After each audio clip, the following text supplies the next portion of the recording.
ഖത്തറിൽ ഇറാന്റെ ആക്രമണം. ദോഹയിലെ അമേരിക്കൻ വ്യോമതാവളത്തിന് നേരെയാണ് ആക്രമണം. വിശദാംശങ്ങളുമായി ശ്രീരാജ് കൈമൾ ചേരുന്നുണ്ട്. ശ്രീരാജ്, ഏറ്റവും വലിയ ഒരു പ്രകോപനമാണ് ഇറാന്റെ ഭാഗത്തു നിന്ന് വീണ്ടും ഉണ്ടായിരിക്കുന്നത്. ഖത്തറിലെ US സൈനിക താവളങ്ങൾ ലക്ഷ്യം വെക്കുകയാണ് ഇറാൻ. എന്തൊക്കെയാണ് ലഭിക്കുന്ന വിവരങ്ങൾ?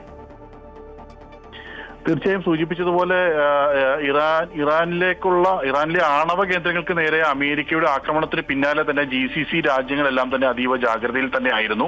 നിലവിൽ നമുക്ക് വാർത്താ ഏജൻസികളും അൽജസീറ ഉൾപ്പെടെയുള്ള മാധ്യമങ്ങളും നൽകുന്ന വിവരങ്ങൾ അനുസരിച്ച് ഖത്തറിലെ US സൈനിക ക്യാമ്പ് ഇറാൻ ആക്രമിച്ചതായാണ് റിപ്പോർട്ട് നമുക്ക് ലഭിക്കുന്നതിന്റെ കൂടുതൽ വിശദാംശങ്ങൾ ലഭിച്ചു വരുന്നതേ ഉള്ളൂ.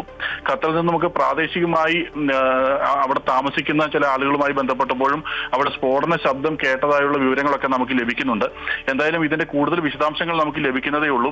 ഖത്തറിൽ അമേരിക്കയുടെ ഏതാണ്ട് 8,000-ഓളം പൗരന്മാർ, അവിടുത്തെ സൈനികർ ഉൾപ്പെടെ ഏതാണ്ട് 8,000-ഓളം പൗരന്മാർ ഖത്തറിലുണ്ട് എന്നാണ് സ്റ്റേറ്റ് ഡിപ്പാർട്ട്മെന്റ് പുറത്തുവിട്ട കണക്കുകൾ സൂചിപ്പിക്കുന്നത്. ഈ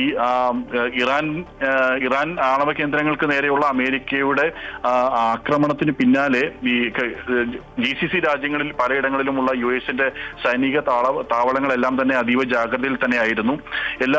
എല്ലാ സൈനിക കേന്ദ്രങ്ങൾക്കും അമേരിക്ക മുൻകരുതൽ നടപടികൾ സ്വീകരിക്കണമെന്ന നിർദ്ദേശം കൊടുത്തിരുന്നു. സുരക്ഷിതരായിരിക്കണമെന്ന് US പൗരന്മാർക്കും UK പൗരന്മാർക്കും രണ്ട് രാജ്യങ്ങളും നിർദ്ദേശം കൊടുത്തിരുന്നു. പ്രത്യേകിച്ചും ഖത്തറിലുള്ള US പൗരന്മാർക്കും UK പൗരന്മാർക്കും സുരക്ഷിതരായിരിക്കണമെന്ന നിർദ്ദേശം നേരത്തെ തന്നെ ഇരു രാജ്യങ്ങളും നൽകിയിരുന്നു എന്നാണ് നമുക്ക് മനസ്സിലാക്കാൻ സാധിക്കുന്ന വിവരം. ഇപ്പോൾ കിട്ടുന്ന വിവരം അനുസരിച്ചിട്ട് സൂചിപ്പിച്ചതുപോലെ ഖത്തറിലെ US സൈനിക ക്യാമ്പിന് നേരെയാണ് ആക്രമണം നടന്നിരിക്കുന്നത്. അവിടെ സ്ഫോടന ശബ്ദം കേട്ടതായി അവിടെ നിന്നുള്ള നമുക്ക് ബന്ധപ്പെടാൻ സാധിക്കുന്ന അവിടെയുള്ള മലയാളികൾ ഉൾപ്പെടെയുള്ള ചില ആളുകളും നമുക്ക് വിവരങ്ങൾ പങ്കുവെക്കുന്നുണ്ട്.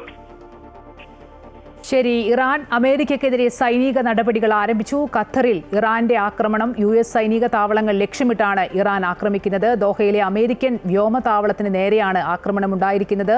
ഇന്ത്യക്കാരടക്കമുള്ളവർക്ക് മുന്നറിയിപ്പ് നൽകിയിട്ടുണ്ട്. മിഡിൽ ഈസ്റ്റ് രാജ്യങ്ങളിലെല്ലാം തന്നെ ശക്തമായ പ്രതിരോധ സംവിധാനമാണ് US-നുള്ളത്. ഇതാണിപ്പോൾ ഇറാൻ ലക്ഷ്യം വെക്കുന്നതും. അതിന് നേരെയാണ്, അതായത് ദോഹയിലെ അമേരിക്കൻ വ്യോമതാവളത്തിന് നേരെയാണ് ആദ്യമായി ഇറാൻ സൈനികതല നടപടിയും ആരംഭിച്ചിട്ടുള്ളത്. വിശദാംശങ്ങൾ നൽകുകയായിരുന്നു ശ്രീരാജ് കൈമൾ.